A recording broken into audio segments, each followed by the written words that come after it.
Hey, everybody, and welcome to another episode of The Recovery Scene. I am your host, Leslie. Make sure you like and subscribe. Do that right now. We'll wait. Okay, so tonight we have Christina on. I'm just going to give you like a, back of the book kind of idea. So Christina herself is an addict. However, Christina also lost her husband to this disease. So I have a feeling that we are in for a fairly powerful story. And with that, as always, I am going to no, she's over there. No, she's over there. It's opposite when you're on the camera. And so I'm actually pointing at my lamp, but it looks like I'm pointing at you. So I am going to hand the reins over to Christina. Thank you, of course, for being here and being willing to share your story with everybody. We appreciate it. Hi, everybody. I am Christina. I'm a grateful, recovering alcoholic addict.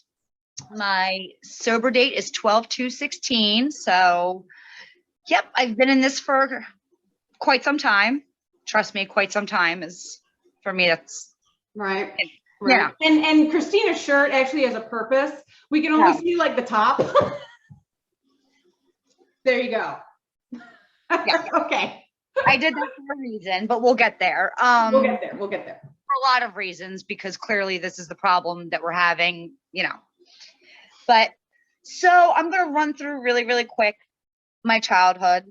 It's, your typical dad drank too much, mom yelled too much. I came out of the womb like a nervous little girl, like from the time, and it wasn't even about my upbringing. That's just who I am. Very high strung, very high energy, stomach always in a knot. Didn't know until older it was just anxiety, but that's just who I am and how I was born. I don't know. So I overthink everything. I stress about everything. And now that I'm an adult and I can look back, they were 20 with a mortgage, right? So like when I was 20, I was blacked out. Or appropriately, I worked as I was a bartender and I lived above the bar and I was doing what everybody else was doing at 20, right? So I can't imagine the pressure because that's what you did. You had to get married if somebody got pregnant, and that's just what you did. So now that I'm an adult, I have looked at things from a different perspective. Like, I don't know how they did it. But growing up, there was resentments and there was pain and there was anger and there was a lot of things, but I process things differently now that I'm older and I have my own children and a teenager and things like that. Like, oh, now I get it. Now I understand. But, yeah, I always knew, I didn't know what the ism was, but I always knew that it was in my family. When I was in 6th grade, my dad's sister, my aunt, passed away from Hep C, which when I was in 6th grade, so you're imagining how long ago that was. I'm not going to say my age, a year shy of 30. Hep C was not curable. It was terrible. Therefore, she passed away, but from alcohol and drug abuse. Mm-hmm. Both of my grandparents on my dad's side were alcoholics until like the family got together and said, can't see the grandkids unless you get sober. So that stopped that. Typical Irish Catholic. I'm just kidding. I always say that, like when I joke in the in-person meetings, I'm like, hi, I'm Irish. Like it's like right. It wasn't until I think it was about 7th or 8th grade that I just got kind of like everybody else, like, ooh, peer pressure, and ooh, what's this? Or ooh, so I started out really light and soft, smoking weed, and just that was it. I didn't like the taste of beer. And that's one funny thing. I never drank in high school because unless we got something else, because I still, like, even in my active addiction, I don't like the taste of it. So I just stuck to that and that was it. And then when I turned around 19 is when I started hitting the booze and doing a lot of cocaine and doing a lot of things like that because I was a bartender and it was free and easy and easy to get, especially 20 some years ago, trigger warning. when I was in high school, I was sexually assaulted. I was raped. So that shaped and molded a lot of what was to come as far as like my wild party days, because God bless you, I was not heard. I was not taken care of properly. I wasn't, things like that. Like I needed nurturing and I needed love, and I was traumatized. And so I figured numbing's the best way, right? Right. Let's Right. numb it. Let's just numb it. So I moved out of my parents' house when I was 18 because I couldn't take them telling me what to do, even though I was graduated. And they're like, my house. I'm like, I'm out. So I moved above the bar. Oh no. Yeah, because I was bartending. It was perfect. So I was drinking every night, but I always justified it because so were all my friends, right? That's just the age. That's just what we did. I can't believe that I never gotten a DUI, which is shocking because most nights I would wake up and be like, thank God somebody gave me a ride home, and my car was parked out front of my house. And I'm like, I drove. Yeah, not remembering how you got from A to B. Horrifying. Like, and even then I remember being like, I could have killed a family. Do you know what I mean? Like I was Yes. consciously aware. Yes, I do. Yeah. Like how dangerous it was. I wasn't just like blissfully stupid. I was like, this is a disgrace. But again, I chalked it up as age appropriate. Cut to the night that I met my husband. There was a nightclub. I was hungover from the night before, but it was my girlfriend's birthday. So we all get a hotel room to stay over to be safe, and 17 to a bedroom. You know how that goes. Hotel rooms. And he was working for a radio station that was really popular in Philadelphia at the time. And I met him, and that it was the night before Thanksgiving, which is a huge party night anyway. So yeah, so it was packed and it was crowded, and it was kind of like that weird draw, that love at first sight, weird. I can't explain it. And I remember going home and going to my younger sister saying, I really think I found the one. And she's like, you're an idiot. You were drunk. And I'm like, touche. So, I was like, he's not going to call. This is before, like, we still use landlines, right? I was like 23 at the time. I'm like, he's not going to call. And during Thanksgiving dinner, the phone rings and I'm like, I got it. And I ran and it was him. And I was like super excited and everything. From then on, that was it. We get married March 30th of 2007. I will tell you before that, he every once in a while would say, do you mind if I take like a Percocet on a Saturday? Because he never drank. And I, not being naive to the opioid crisis, but kind of looking at it like, well, I'm having 2 or 3 beers. Do you know what I mean? Like I didn't think that this was going to lead to what it led to. So I'm like, no, why would I care? We're out. You don't drink, So very quickly that turned into an Oxycontin habit, which it stayed that way for a while. The heroin didn't come into play for a while, which I was kind of surprised. We got married. I told you March 30th. 2 weeks before we got married, I found out I was pregnant with my son. So I had to like fake the champagne toast and do all that. Right. Like, my honeymoon was ruined because I couldn't drink. Like everything was like, I was like, bummer. But now I have my 14-year-old who talks back and I love so much. Then within a year, everything went to hell. I'll never forget it till the day I die. I had child locks on everything, like the cabinets, on the lower cabinets and stuff. And where my cleaning supplies was his wallet.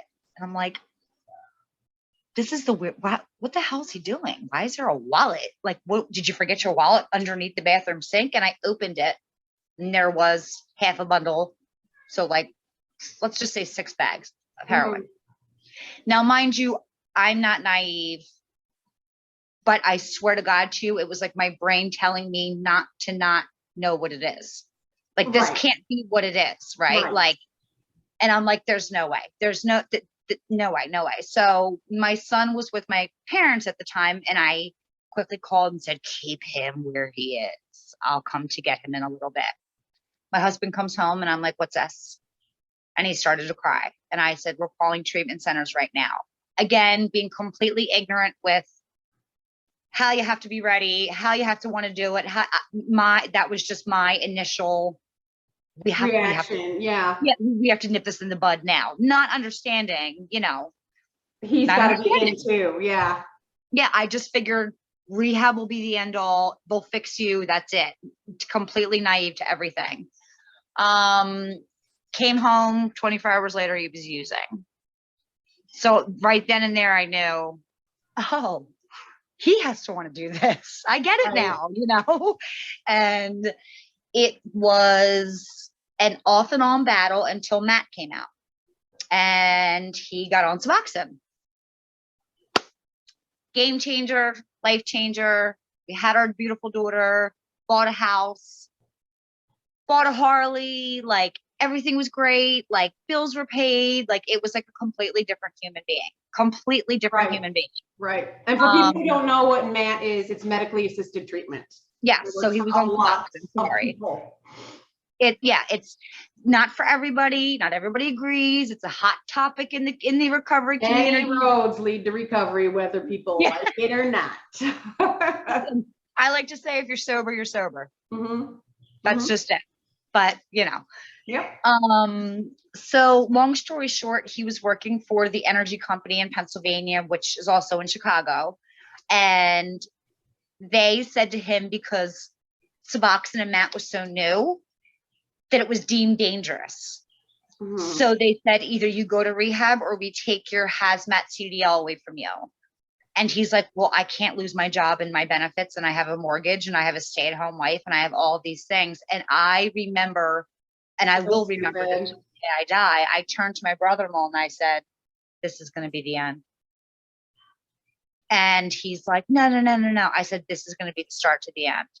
Within 8 days of him coming home, I found a Percocet. You know what I mean? Like it just, and I'm not sitting here saying that he couldn't have fought harder. He shouldn't have done this. He shouldn't have worked a better program. He shouldn't have done all those things. But at the same time, but he was in a program that was working for him, and the stigma and the ignorance is what ruined it. Because he still had a sponsor. He was still going to NA meetings. It's not like he just relied on that. He was still working a program, but he needed that.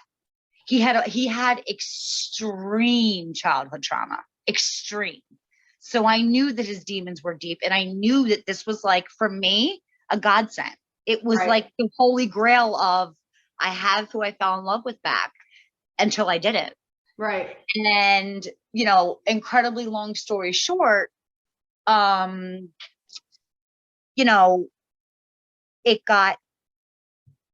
progressed horrifically with other DOCs on top of it. And he became, he started slipping more and more into like a psychosis and things like that. And he would start making things up and not making sense. And my daughter had just turned 2 and I had no money, stay-at-home mom, lied on my husband, my family, my parents were in the middle of getting a divorce. It was just my youngest sister. I forgot to say that. So my dad's in the program, my brother's in the program, I'm in the program, and my youngest sister is in active addiction in Kensington right now. Okay. And for those who don't know, Google Kensington, and it's basically, they call it an open air drug market. And the police have a presence down there basically for show. And people literally live there and do drugs. Like that's what you do. If you're down there, if you're down there not trying to help other addicts, you're using, you're an active addiction. It's so many miles of hell. I mean, it just really is. I think it's like 3, like, don't quote me, but it's literally like this big, and it's literally hell. Like in the wintertime, you'll just see people in the middle of the street burning a couch to stay warm. And you're like, okay. Oh, all right. Let me ask, Christina, so while you're going through all this with your husband, where's your addiction? My addiction started when he got off his Suboxone. I started having panic attacks, horrifically. like to the point where I became somewhat of like agoraphobic, which is like you don't leave your home because I Yeah. was scared to drive my kids in the car. What if I have one and I freeze? Like, so my doctors put me on benzos. Well, to me, that was the magic, Of the be all course. and end Right. all. Mm-hmm. Like, I'm fixed. I'm cured. I'm never going to have it back. And for somebody who grew up so nervous all the time, I was like, this is like a magic pill. Was it? Was it though? Because my doctor was like 70 and didn't even tell me how highly addictive. It didn't say anything on the bottle. Not that I'm blaming, but I had no idea. Right. Right. I knew that opiates were like, I'm not an idiot. I know what were addicting, but I truly didn't think that Ativan was as addicting as it was. Like I didn't Right. think. And that quickly escalated. So Yeah. I started abusing them very quickly because in my head, one wasn't doing enough. And I had to, so I would say this and I'll say it again. If I was in active addiction now, I'd be dead. Mhm. Because I used to buy things off the street. So I would be dead. There would be I would not be alive. But Right. Right. so then the drinking picked up. It went from, I used to have like 3 beers on the weekend to like a 6-pack, like on a Friday night. And then things started progressing with him and I. It was violent. He was Dr. Jekyll and Mr. Hyde. He was flipping out in front of the children, which he never used to do. And my final straw was he was having it out with me at like 2 o'clock in the morning, and my son must have heard us. And my son saw, he was like 4 or 5 at the time, him dragging me down the hallway by my hair. Oh no. So I called my family the next day and I said, I'm leaving in trash bags. Who's coming to get me?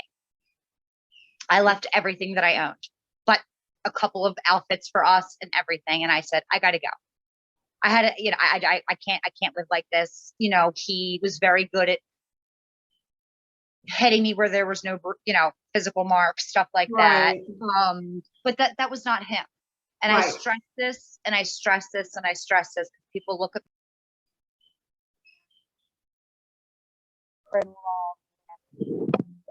I'm so sorry. That's okay.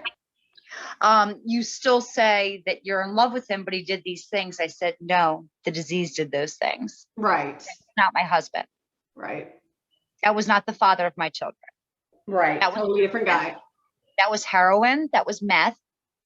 And that was 90 Adderall a week. I don't know. I couldn't keep up. You know what I mean? Like, Mhm. so then after we split, I got an apartment and things took a nosedive because my family swooped in and didn't realize how bad I was, how bad it killed me to leave. Like they didn't get it. So I started drinking. My drinking went completely out of control. Every weekend I was blackout drunk. I was high every day. Mhm. Catch my drift. The benzos, I quickly found out help with alcohol withdrawal. Yeah. I Yeah. was like, oh, I feel great in the morning. So it was a lot. So covered that up for a really long time. I would say about 2.5 years. And then my weight really started dropping. Really, like one day it was almost like it caught up to me kind of thing, even though it probably wasn't one day. Right. And very long story short, my son, like I would be up before them. Obviously, we all know why. So I would Mhm. shower and be fixed and ready because I haven't slept in 3 nights. And he said, Mom, you look really sick. I was in rehab that night. Ironically enough, my dad's in the program and I got yelled at the whole way to rehab. He's like, you reek like booze. I'm like, duh. I'm going to rehab. All right. So rehab. Yeah. So go there. Horrific experience. Not the place, just my detox, because it was 5+ years of benzo addiction, 5 years of hard drinking. And those are the 2 drugs, by the way, for anybody who's listening, that they will tell you any, doctor worth their salt, recovery coach, therapist, whatever, will tell you if you are going to detox off of benzos and or alcohol, you need to go to detox. You must have medical supervision because they can be deadly. It's a must. I was on everything under the sun and I still had 2 seizures in my sleep. I still was hallucinating. I still had the shakes uncontrollably. If let's just be honest, because that's what we do. I work an honest program. I peed the bed like 3 or 4 times and I didn't even realize it. They said that was probably a seizure in your sleep. And this was under medical supervision and medication. Yep. So I couldn't even imagine being home doing it, I wouldn't do it anyway, but Right. So I was a sponge in there because I was old, because I was 34, right? Everybody was like 19 and didn't have a care in the world. And I sat there and I listened and I paid attention. I listened and I said, oh my God, what did I do? I said, what did I do? Right. We don't know. It's not like anybody dreams on their bucket list when you're a little girl to grow up and be an addict, but it is what it is, right? So I quickly, and I never lost my faith, which is because I grew up Catholic, I guess. So the faith and the higher power aspect, I didn't have a problem with working the program. Right. I was like, this is easy for at least me to understand. Come home, hit the ground running in meetings, hit the ground running with, it took me 3 months to find a sponsor because I was doing AA and NA. So I was trying to feel it out. My sponsor, it's kind of funny. She is an NA sponsor, but I follow the 12 steps of AA. It's weird, but it works. It works. And I sponsor both. So it is what it is. But long story short, I found an amazing sponsor. She was a toughie because I needed a toughie. I needed somebody to keep me in my place. And I knew my husband was bad. We were separated, but he refused to divorce me. And I still called him my husband. Every time he called and said I was a mess, I would get him into treatment. Is it enabling? Possibly. Probably, yes. Never gave him money or anything, but we still had children together, But at least you were enabling recovery. In a positive. You weren't enabling using. Right. I found, because I was already a year into it, so I made connections and went to my alumni meetings. So I you know what I mean? I had like not full, but I knew people to be like, I need a bed now, So he went to jail. This is the hardest month for me, by the way, because his anniversary is October 19th. So it'll be 3 years. I will tell you that I did not have my spiritual experience, which is going to sound bizarre, until the night that he passed. My mom tried to throw like a surprise party for me because my birthday's the 29th to like throw me off. Not really like a surprise party, but like it was a divine intervention now that I look at it. My grandma, my aunts, my sisters, my best friend, all of my coworkers, it was all women. There was like 20 women there when I got the call from my brother-in-law. And to me, that was my God moment. That I had every single woman that I loved that loved me. And all I remember him saying was, are the kids in bed? And I said, yeah, Dodo, it's 9:30. What are you calling for? Like, why are you calling to check on the kids? It's 9:30. And then he said, he's gone. And I said, who? And he said, Andy. And I said, no, wait, who? And I was completely confused. I threw the phone. They had to go look for it because I didn't realize that what comes after that would be, since we were still married, I had to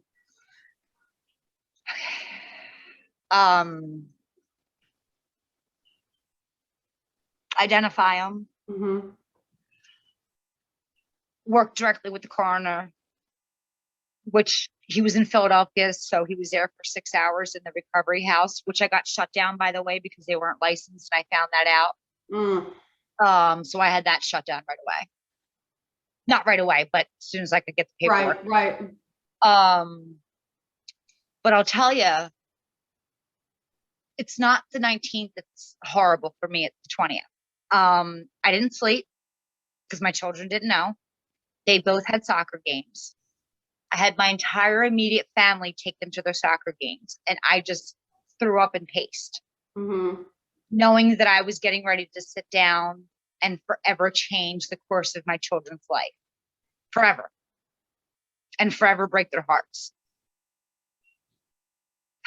Sorry. No, that's all right.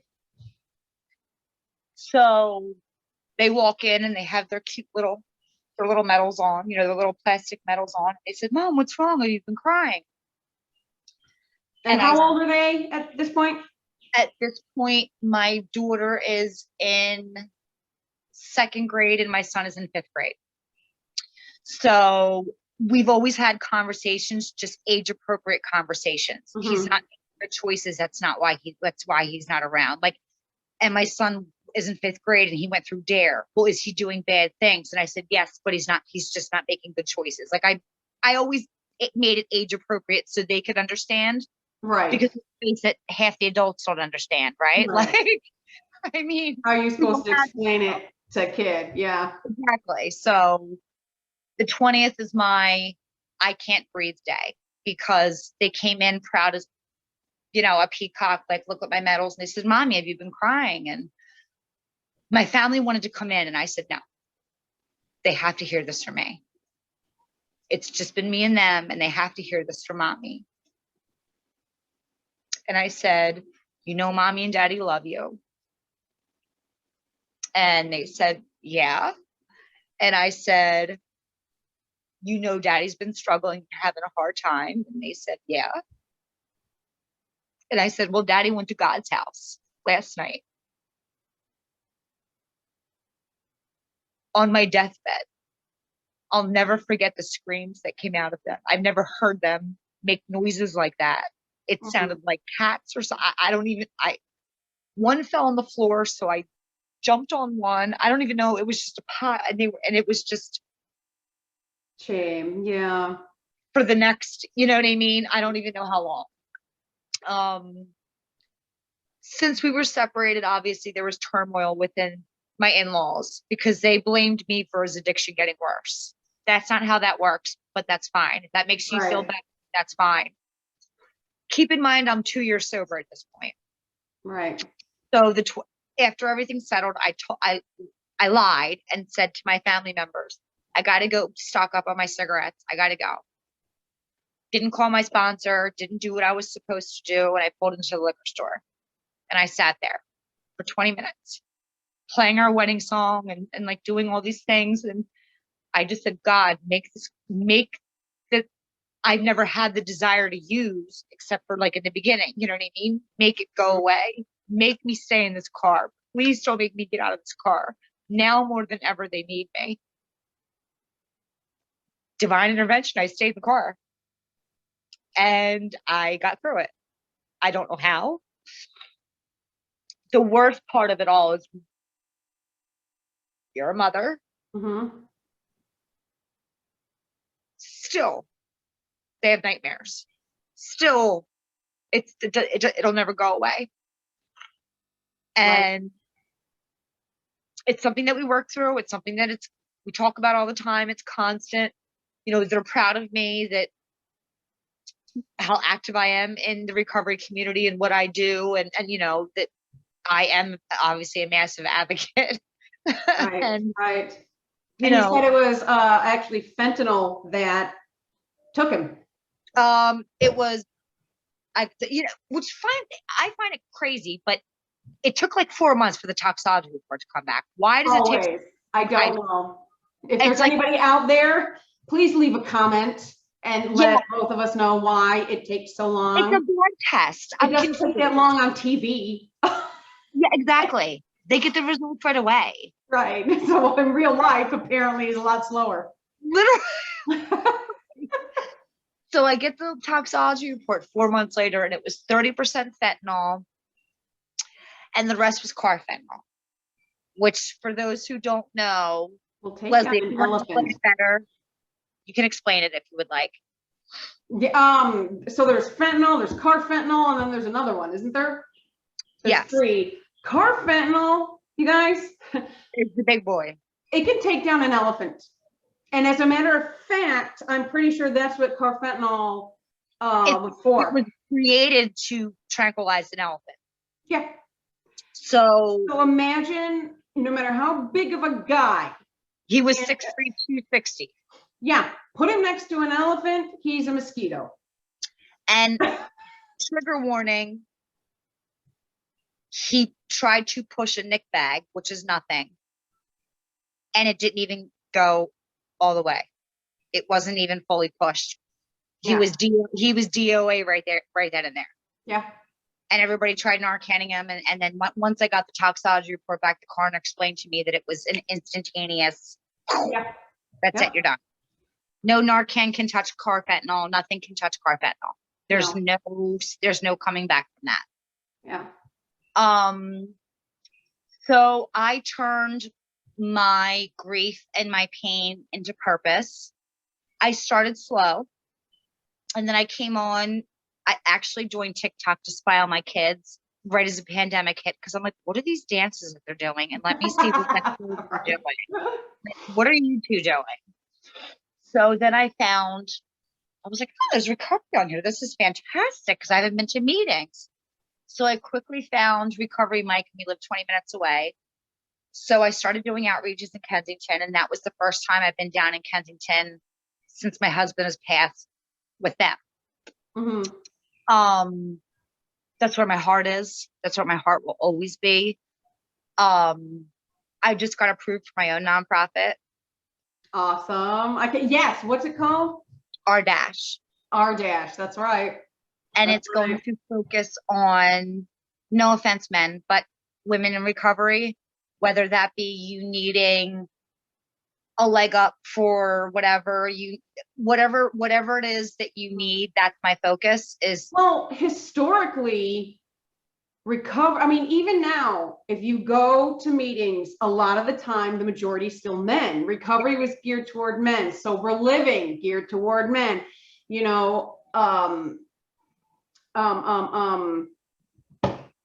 why can't I think of, it's not halfway house. That's such an antiquated term, but I can't think of, because there's sober living and then there's whatever it was. The point is, guys, it was geared toward you because women didn't do that stuff. We don't do that. We're ladies. And you kept it under wraps. If you did, and so Ella Fitzgerald. Most people never even knew she was an addict.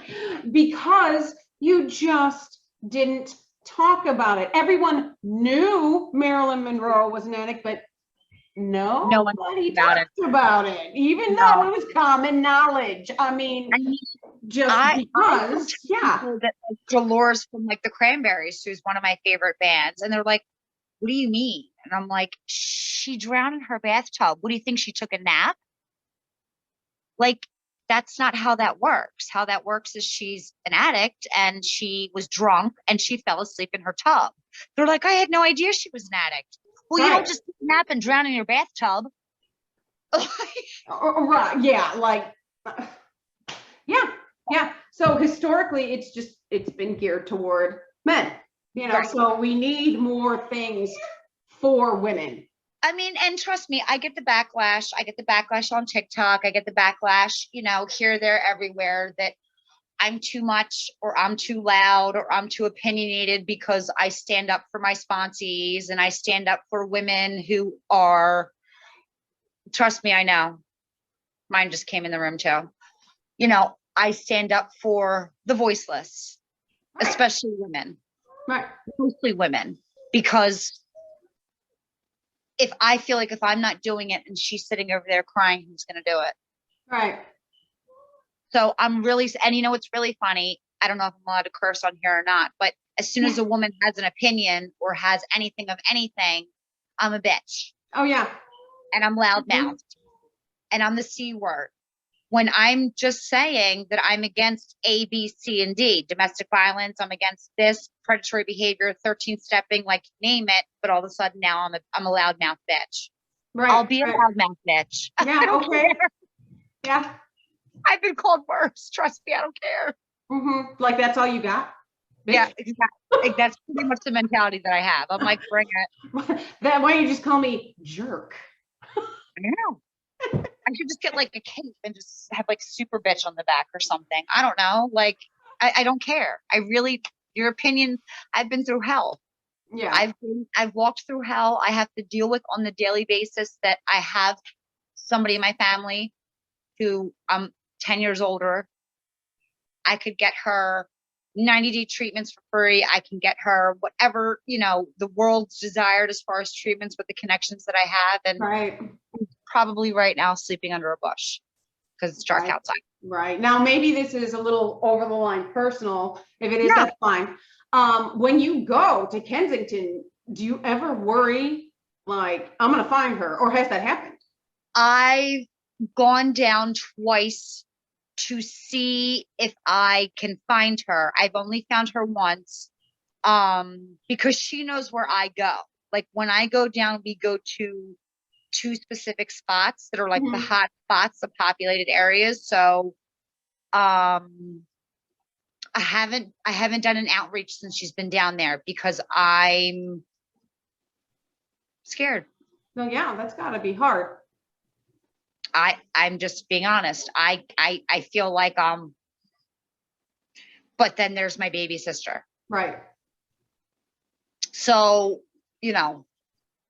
my sponsor, my support network, meaning my friends and everybody knows that like it's a lot mentally because I know that I have the tools, right? We have the tools, we have the knowledge, we have the degrees, we have the this, that, but that doesn't mean that I can save your life.